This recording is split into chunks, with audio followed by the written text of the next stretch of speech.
आप react OS को virtual box में इंस्टॉल करके आप उसे यूज़ कैसे कर सकते हैं। और आप सबसे पहले रिएक्ट ओएस को डाउनलोड नहीं किए हैं तो आप सबसे पहले उसके आईएसओ फाइल को डाउनलोड कर लीजिए। और मैं आईएसओ फाइल को डाउनलोड करने के रिगार्डिंग एक सेपरेट वीडियो बनाया हूं और मैं उस वीडियो का लिंक अपने इस वीडियो के डिस्क्रिप्शन में और ऊपर आई बटन पे दे दिया हूं। तो आप सबसे पहले उसके आईएसओ फाइल को डाउनलोड कर लें, फिर उसके बाद आप उसे वर्चुअल बॉक्स में इंस्टॉल करके आप यूज़ कर सकते हो। आप यहाँ पे मेरे डेस्कटॉप स्क्रीन पे देखोगे, यहाँ पे मैं जो रिएक्ट ओएस का जो आईएसओ फाइल है उसे मैं डाउनलोड करके रख लिया हूँ। और डाउनलोड कर लेने के बाद अब आपको सिंपली करना ये है कि आपको वर्चुअल मशीन को डाउनलोड करना है और उसे इंस्टॉल करना है। जैसे मैं यहाँ पे पहले से इसे डाउनलोड करके इंस्टॉल कर लिया हूँ और मैं इसके रिगार्डिंग भी एक सेपरेट वीडियो बनाया हूँ कि आप वर्चुअल बॉक्स को कैसे डाउनलोड कर सकते हैं और उसे इंस्टॉल कर सकते हैं। तो मैं उस वीडियो का लिंक अपने इस वीडियो के डिस्क्रिप्शन में दे दिया हूँ और ऊपर आई बटन पर भी दे दिया हूँ। तो आप जाकर उस वीडियो को वॉच करके और वर्चुअल बॉक्स को इंस्टॉल कर सकते हैं।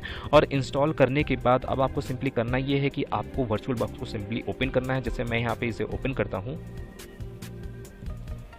तो गाइस जैसे आप यहाँ पे देखोगे, यहाँ पे मेरा जो वर्चुअल बॉक्स का जो इंटरफेस है यहाँ पे शो हो चुका है।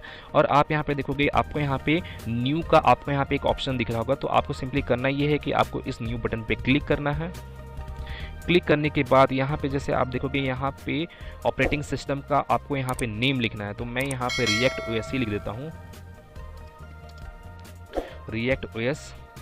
अब आपको सिंपली करना ये है कि यहाँ पे अब आपको नीचे की ओर कुछ करना नहीं है, जैसा है वैसा ही आपको रहने देना है, बाय डिफ़ॉल्ट ही रहने देना है। और जैसे आप यहाँ पे देखोगे, यहाँ पे विंडोज़ 2003 है 32 बिट। तो आप चाहे तो आप इसे कोई भी आप विंडोज़ यहाँ पे सेट कर सकते हो, ठीक है। तो मैं बाय डिफ़ॉल्ट इसे ही रहने देता हूँ अभी फ़िलहाल, विंडोज़ 2003 32 बिट। और इसे सेट करने के बाद अब आपको सिंपली करना ये है कि आप यहाँ पे देखोगे, यहाँ पे नेक्स्ट का बटन है। तो आपको सिंपली इस नेक्स्ट बटन पे क्लिक करना है।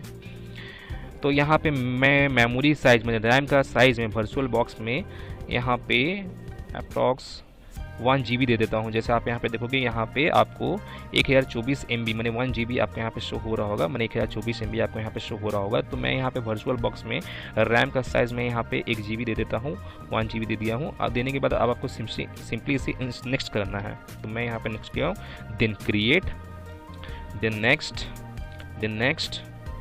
और यहाँ पे मैं इसका साइज़, मैंने इसका हार्ड ड्राइव का साइज़ जो मैं यहाँ पे वर्चुअल बॉक्स को प्रोवाइड करूँगा, तो यहाँ पे मैं 20 GB यहाँ पे साइज़ दे दिया हूँ। जैसे बाय डिफ़ॉल्ट यहाँ पे 20 GB यहाँ पे मेरा शो हो रहा है। तो आपको 20 GB अगर नहीं शो हो रहा है तो आप यहाँ पे 20 GB दे सकते हैं, या आप चाहे तो उससे कम भी दे सकते हैं या उससे ज़्यादा भी दे सकते हैं। अब आपको सिंपली करना ये है कि आपको क्रिएट बटन पर क्लिक करना है।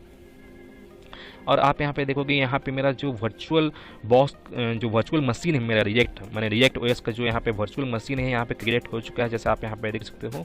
अब आपको सिंपली करना ये है कि आपको इस स्टार्ट बटन पे सिंपली क्लिक करना है। तो मैं यहाँ पे इस पर क्लिक करता हूँ। क्लिक करने के बाद और आपके सामने कुछ इस तरह का पॉपअप शो होगा। अब आपको यहाँ पे करना ये है कि आपको यहाँ पे अपने आईएसओ फाइल को लोड करना है। तो मैं सिंपली इस फोल्डर पे क्लिक करता हूँ। जैसे आप यहाँ पे देखोगे, यहाँ पे आपको एक फोल्डर का, आपको यहाँ पे एक फाइल का आपको यहाँ पे एक आइकन दिख रहा हो। तो आपको सिंपली इस पर क्लिक करना है। क्लिक करने के बाद जैसे आप यहाँ पे देखोगे, यहाँ पे आपको ऐड बटन का, आपको यहाँ पे ऐड का एक ऑप्शन दिख रहा है। तो आपको सिंपली इस पर क्लिक करना है। क्लिक करने के बाद और आपका आईएसओ फाइल कहाँ पे है, तो आपको उस लोकेशन पे जाना है। जैसे मेरा यहाँ पे डेस्कटॉप पे है, तो मैं यहाँ पे डेस्कटॉप पे जाता हूँ। डेस्कटॉप पे जाने के बाद जैसे आप यहाँ पे देखोगे, रिएक्ट ओएस का आपको यहाँ पे ऑप्शन दिख रहा होगा, मैं यहाँ पे आईएसओ फाइल दिख रहा होगा। तो आपको इसे सेलेक्ट कर लेना है। सेलेक्ट करने के बाद सिंपली इसे आपको ओपन करना है। और यहाँ पे जो मेरा रिएक्ट ओएस का जो आईएसओ फाइल है यहाँ पे लोड हो चुका है। अब मैं इसे चूज़ करता हूँ। जैसे आप यहाँ पे देखोगे, यहाँ पे कम्प्लीटली मेरे यहाँ लोड हो चुका है। अब आपको सिंपली करना ये है कि आपको स्टार्ट बटन पे सिंपली क्लिक करना है।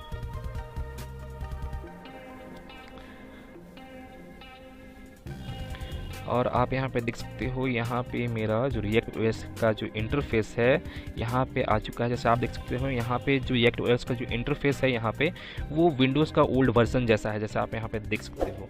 तो यहाँ पे आपको कुछ करना नहीं है। जैसे आप यहाँ पे देख सकते हो, यहाँ पे लैंग्वेज का आपको यहाँ पे ऑप्शन दिख रहा होगा। तो आपको सिंपली इस लैंग्वेज को सिलेक्ट करना है। जैसे यहाँ पे मैं इंग्लिश यूएस को सिलेक्ट करता हूँ, देन इंटर। यहाँ पे भी आपको देन इंटर प्रेस करना है, यहाँ पे भी इंटर प्रेस करना है। सिंपली आपको यहाँ पे भी इंटर प्रेस करना है, यहाँ पे भी इंटर प्रेस करना है। और आप यहाँ पे देख सकते हो, यहाँ पे format partition as format file system, यहाँ पे क्विक फॉर्मेट या पहला ऑप्शन है फैट फाइल। तो आपको सिंपली इस पर सबसे पहले तो आपको इस पर सिलेक्ट करना है। अगर बाय द वे इस पर नहीं होता है तो आप यहाँ पे थर्ड नंबर ऑप्शन आप यहाँ पे देख सकते हो, BTRES file system. Quick format. तो किन्हीं लोगों का क्या हो रहा है कि फैट फाइल सिस्टम पे हो रहा है किन्हीं लोग का इंस्टॉल, या किन्हीं लोग का इंस्टॉल थर्ड नंबर जो ऑप्शन है BTRFS फाइल सिस्टम फॉर्मेट, तो किन्हीं लोग का इंस्टॉल इस पे हो रहा है थर्ड नंबर ऑप्शन पे। तो यहाँ पे आपको ट्राई करना है कि सबसे पहले तो आप फैट फाइल सिस्टम पे ही आप इसे इंस्टॉल करें। तो मैं सिंपली इस पर क्लिक करता हूँ, देन इंटर, और यहाँ पे जो मेरा रिएक्ट ओएस है यहाँ पे इंस्टॉल होना स्टार्ट हो चुका है। जैसे आप यहाँ पे देख सकते हो, यहाँ पे उसका फाइल कॉपी हो रहा है और यहाँ पे फिर उसे इंस्टॉल किया जाएगा, जैसे आप यहाँ पे देख सकते हो। तो यहाँ पर कुछ मिनट आपको यहाँ पे वेट करना है।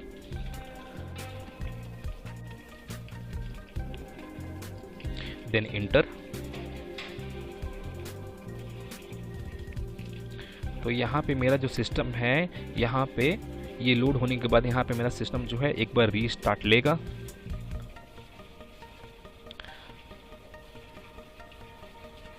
यहाँ पे आपको इंटर प्रेस नहीं करना है, ठीक है, इसे आपको छोड़ देना है, नहीं तो फिर से आपका दोबारा से जो रिएक्ट ओएस है इंस्टॉल होने लगेगा। अब आप यहाँ पे देखोगे, यहाँ पे आपके सामने कुछ इस तरह का इंटरफेस आ रहा है, तो आपको यहाँ पे सिंपली इंटर प्रेस करना है। और आप यहाँ पे देख सकते हो, यहाँ पे मेरा रिएक्ट ओएस है, ये यहाँ पे ओपन होने लगा है।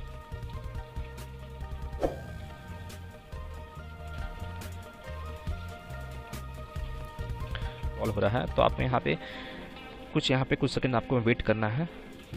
अब आपको सिंपली यहाँ पे नेक्स्ट करना है। आपके सामने कुछ इस तरह का इंटरफेस आ जाएगा, तो आपको यहाँ पे सिंपली नेक्स्ट करना है, then next, then next, then next, then next, next, next, next. Sorry, यहाँ पे मैं बैक करके देखता हूँ। जैसे आप यहाँ पे देखोगे, यहाँ पे दो यहाँ पे इंटरफेस आपको दिख रहा होगा, देख सकते हो। तो आपको इनमें से दो नहीं, सॉरी, यहाँ पे आपको 3 to 4 यहाँ पे आपको इंटरफेस दिख रहा होगा, थीम आपको यहाँ पे दिख रहा होगा। तो आपको इनमें से जो भी थीम आपको अच्छा लगता है तो आप उसे सिंपली सिलेक्ट कर सकते हो। जैसे मैं यहाँ पे क्लासिक वाला ही रहने देता हूँ, अब मैं इसे सिंपली नेक्स्ट करता हूँ, देन नेक्स्ट, देन नेक्स्ट,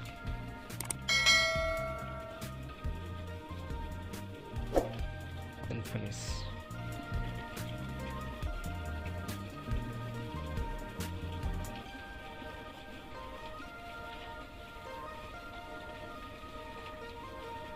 तो यहाँ पे आपको इंटरप्रेस नहीं करना है, यहाँ पे आपका जो सिस्टम है एक बार फिर से रीस्टार्ट हुआ है। अब आपको यहाँ पे सिंपली यहाँ पे जब इस तरह का इंटरफेस आपको शो हो रहा है, तब आपको यहाँ पे इंटरप्रेस करना है।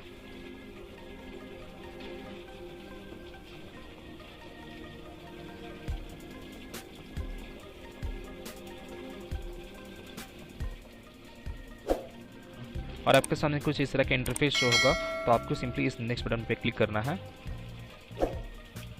Then finish. और आप यहाँ पे देख सकते हो, यहाँ पे आपका जो रिएक्ट ओएस का जो इंटरफेस है यहाँ पे आपको शो हो रहा है। जैसे आप यहाँ पे देख सकते हो, ये विंडोज़ का जो ओल्ड वर्जन है, जो 2000 और XP वगैरह का जो वर्जन आता था, वो आपका इंटरफेस कुछ इस तरह का ही था। आपका जो विंडोज़ का जो इंटरफेस था कुछ इस तरह का ही था। और यहाँ पे मेन बात ये है कि ये सॉफ्टवेयर जो है, माने ये रिएक्ट ओएस जो है ऑपरेटिंग सिस्टम है, ये फ्रीली अवेलेबल है, ये ओपन सोर्स है। जहाँ आपको विंडोज़ फ्रीली अवेलेबल नहीं होता है, तो यहाँ पर आपको ये ओपन सोर्स आपको मिल जाता है। तो ये आपका क्या है कि हो सकता है इसके रिगार्डिंग आपको और भी अपडेट वगैरह आए, और भी फीचर वगैरह आए, और भी इंटरफेस वगैरह देखने को आए। तो मैं यहाँ पे जैसे आपको बता चुका हूँ पहले ही कि ये आपका जो विंडोज़ का जो ओल्ड वर्जन है उसके जैसा ही है ये इसका इंटरफेस। और इसमें आप विंडोज़ का किसी भी सॉफ्टवेयर, किसी भी ड्राइवर को आप आराम से इसे यूज़ कर सकते हो। तो गाइज, मैं फिर मिलता हूँ नेक्स्ट वीडियो में। Till then and bye bye. और एक बात और, सब्सक्राइब बटन पे 2-3 फैट लगा दीजिएगा, जिससे सब्सक्राइब हो जाए और घंटी वंटी गिर जाए।